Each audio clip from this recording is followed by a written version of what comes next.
লয় আৰু জেলত যাব লগা হয় বা কিবা কৰি পুলিচে নিব আহে বা পুলিচ চলিচ দেখা পাওঁ, মই বেছি সময় নাথাকোঁ, মই ছুইচাইড কৰি দিম। সঁচাকৈ কৈ দিলোঁ এইটো। ৰামচন্দ্ৰৰ আন এটা নাম ৰঘুপতি। ৰামচন্দ্ৰৰ জন্ম হৈছিল লংকাৰ ৰাৱণ বিনাশ কৰিবলৈ। লংকাৰ ৰাৱণ বিনাশ হ'ল সঁচা, কিন্তু তাৰ পিছত জন্ম হ'ল হেজাৰ হেজাৰ ৰাৱণ।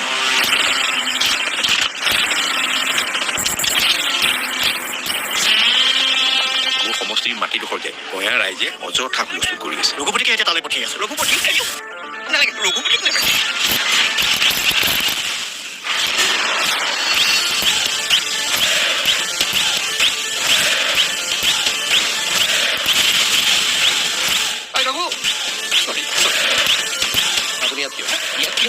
ঘৰত কাৰেণ্ট নাছিল, বৰ হৈ আছিল, সেইকাৰণে ইয়াত ছুইচাইড কৰিবলৈ আহিল। বৰ ভয় লাগে পাই। হয় দিওঁতে থওঁতে দাই লাগে বুলি তাতে গৃহিণী নথকা ঘৰ যে আমাৰ এনেকুৱাই আৰু। শান্তিত আছা? কি ক'লে? তেখেত শান্তিত থকাৰ কামনা কৰিছিল। I want to be a teacher. সৰু ল'ৰা ছোৱালী পঢ়াই মই বৰ ভাল পাওঁ। কি তুমি গাঁৱত গৈ চাকৰি কৰিবা? মাষ্টৰণী বাইদেউ। নমস্কাৰ, মই নৱজিৎ চহৰীয়া।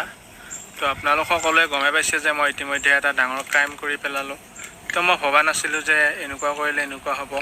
তো মই নিউজ বহুত কমকৈ চাওঁ, যাৰ কাৰণে আজি গম নাপালোঁ যে ৰঘুপতি চিনেমাখন ইউটিউবত আপলোড কৰাৰ কাৰণে যে আজি মোক কেছ হ'ব বা জেল হ'ব। তো মই ভবা নাছিলোঁ এনেকুৱা হ'ব বুলি। আচলতে মই এনেকুৱা কৰাৰ কাৰণ এটাই, তো মই মানে মোৰ ইউটিউব চেনেলটো গমে পাইছে যে ভিউজ নাহে। আপোনালোকে হয়তো নিশ্চয় চাইছে মোৰ ভিডিঅ'বিলাক, এতিয়া চেনেলটো চাইছে আপোনালোকে খুচৰি, মই গম পাইছোঁ। কিন্তু তাতে দেখিছে আপোনালোকে ভিউজ একো নাহে। তো মই ভিউজৰ আশাতে মই চিনেমাখন মানে ভিডিঅ' কৰি আপলোড কৰিছিলোঁ। তো বেলেগ একো কৰোঁ কাৰণ নাই, আৰু মই সৰু ল'ৰা, ইমান মোৰ কোনো ডাঙৰ মানুহৰ লগত হাতো নাই বা কাৰো লগতে একো নাই মোৰ, বাছ লগৰ লগতে যি কৰোঁ। তো মই চিনেমাখন ড্ৰিম হলৰ পৰা মই চাব যাই কেনে ভিডিঅ' কৰি আনিছিলোঁ হয়। তো মই ঘৰৰ মানুহক দেখাম বুলিয়ে ভাবিছিলোঁ, কিন্তু লগবিলাকে ক'লে যে ইউটিউবত আপলোড কৰি চা, ভিউজ আহিব বা কিবা হ'ব এনেকৈ কৈছিলে। তো তাৰ কাৰণে মই লগৰবিলাকৰ কথা শুনি যোৱাকালি মই প্ৰথমতে আপলোড কৰিছিলোঁ, আনলিষ্ট কৰি থৈ দিছিলোঁ যে কোনোৱে যাতে নাপায়। তো মানে যিবিলাক মোৰ লগে চোৱা নাই তেওঁলোকে চাব আৰু। তাৰপিছত তেনেকৈ থৈ দিছিলোঁ, কিন্তু লগবিলাকে যোৱাকালি ৰাতি ক'লে যে দি চাওঁ একো নহয়। তো মই তেনেকৈ পাব্লিক কৰি দিলোঁ। দিয়াৰ কাৰণে ৰাতিটোৰ ভিতৰতে এইবিলাক হ'ল। আৰু মই নিউজ বহুত কমকৈ চাওঁ আৰু গম পোৱা নাছিলোঁ যে এনেকুৱা চিনেমাখন ইউটিউবত আপলোড কৰিলে বা কোনো ছ'চিয়েল মিডিয়াত আপলোড কৰিলে জেল হ'ব পাৰে, কিবা হয়, এইবিলাক মই একো গম পোৱা নাছিলোঁ। গম পোৱা হ'লে মই এইটো ভুল নকৰিলোঁ হয়। আৰু মোৰ কোনো ডাঙৰ মানুহৰ লগত বা কোনোবা কাৰো লগতে মোৰ একো হাত নাই। মই নিজে খালী মই ভিউজৰ আশাতে দিছিলোঁ, যাতে চেনেলটো অলপ ভিউজ অহা হওক বা যাতে 2-3 ছাবস্ক্ৰাইবাৰ আহক, সেইটোৰ আশাতে মই যি কৰিছোঁ। আৰু মোৰ বেলেগ একো লক্ষ্য নাই, চিনেমাখন আপলোড কৰাৰ কোনো উদ্দেশ্য নাই। তো মই মোৰ ভুলটো স্বীকাৰ কৰিছোঁ। আৰু এতিয়া মোৰ ভিউজ কেইটা আহিছে আপোনালোকে নিশ্চয় গমে পাইছে। 60টামান ভিউজ আহিছে, 60টামান মানুহে চাইছে নেকি। মোৰ স্ক্ৰীনশ্বটো মাৰি থৈ দিছিলোঁ মই বাৰু। 60টামান মানুহে চাইছে। 60টা মানুহক দেখুৱাব গৈ পেলাই এতিয়া মই এনেকুৱা কেছ হৈ গ'ল, এতিয়া আপোনালোকে গমে পাইছে। তো ভবা নাছিলোঁ এনেকুৱা হ'ব বুলি। তো আৰু মই গোটেই দুখীয়া ঘৰৰ ল'ৰা। তো আপোনালোকে গম নাপায়, হয়তো মোৰ ভিডিঅ'ত চালে গম পাব আমাৰ ঘৰৰ অৱস্থা কেনেকুৱা বা কি। তো এতিয়া নাজানো মোক কি হয়, আপোনালোকে পাৰিলে মোক ক্ষমা কৰি দিয়ক। এনেকুৱা ভুল মই আৰু জীৱনত কেতিয়াও নকৰোঁ।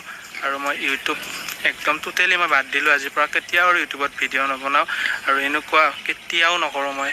তো মই আপোনালোক কাণত ধৰি মই ৰিকুৱেষ্ট কৰিছোঁ, ক্ষমা খুজিছোঁ, এনেকুৱা ভুল আৰু কেতিয়াও নকৰোঁ। তো এতিয়া মই বুজাব নোৱাৰিম মই কি অৱস্থাত আছোঁ।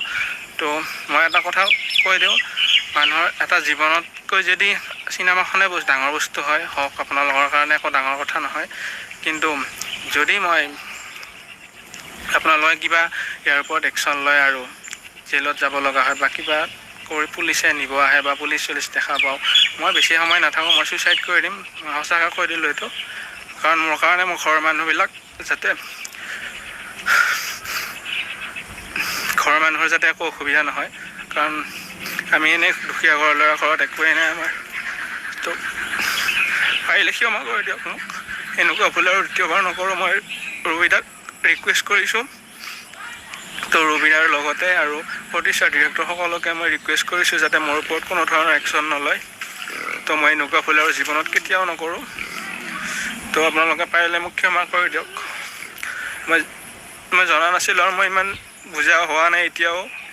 তো মোৰ মাথাই ব্ৰেইনে কি কৰে মই নিজে নাজানো ঘৰৰ মানুহেও জানে যে মোৰ অলপ ব্ৰেইনটো অলপ পাতল তো মই কি কৰোঁ নিজে নাজানো তো আপোনালোকক মই ৰিকুৱেষ্ট কৰিছোঁ মোক ক্ষমা কৰি দিয়ক এনেকুৱা ভুল আৰু জীৱনত নকৰোঁ প্লিজ কৈছোঁ আৰু আপোনালোকক ধৰিছোঁ ক্ষমা কৰি দিয়ক